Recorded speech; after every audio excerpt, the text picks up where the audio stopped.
ನೀವು ನಗಬೇಕ್ರಿ, ಭಾಳ ಆನಂದದಿಂದ ಇರಬೇಕ್ರಿ ಅಂತ ನಾವು ಹೇಳಿದಾಗ ಯಾರ್ಯಾರ ಪರಿಸ್ಥಿತಿ, ಯಾರ್ಯಾರ ಬದುಕು, ದೈನಂದಿನ ಬದುಕಿನ ಸಮಸ್ಯೆ ಏನಂತ ನಾವು ತಿಳಿಯದೆ ಮತ್ತೊಬ್ಬರನ್ನು ನಗರಿ ಅನ್ನೋದೇನಿದೆ ಇಲ್ಲ, ಅದು ಅಷ್ಟು ಸೂಕ್ತ ಇದೆಯೋ ಏನೋ ಗೊತ್ತಿಲ್ಲ.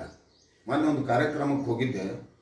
ಯಾಕೆ ನಗಲಾಗಿದ್ರಿ ಸರ್? ಎಲ್ಲರೂ ನಗಲಾಗತ್ತಾರ, ನಾ ವೇದಿಕೆ ಮೇಲೆ ಹೇಳ್ತೀನಿ ಅಂದವ.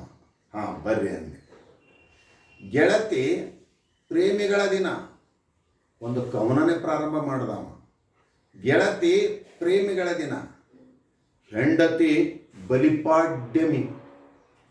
ಹೆಂಡತಿನೂ ಇಲ್ಲ, ಗೆಳತಿನೂ ಇಲ್ಲ ಅಂದರೆ ಅದು ಹನುಮ ಜಯಂತಿ. ಇನ್ನು ಹೆಂಡತಿನೂ ಇದ್ದಳು, ಗೆಳತಿನೂ ಇದ್ದಳು ಅಂತಂದರೆ ಇದು ನರಕ ಚತುರ್ದಶಿ ಅಂದವ. ಅವನ ಜೀವನದಲ್ಲಿ ಇದು ದಿನನಿತ್ಯ ನಡೆಯುವ ಘಟನೆ. ಅಂಥ ಮನುಷ್ಯನಿಗೆ ನಗು ಅಂದರೆ ಹೇಗೆ ನಗಲಿಕ್ಕೆ ಸಾಧ್ಯ?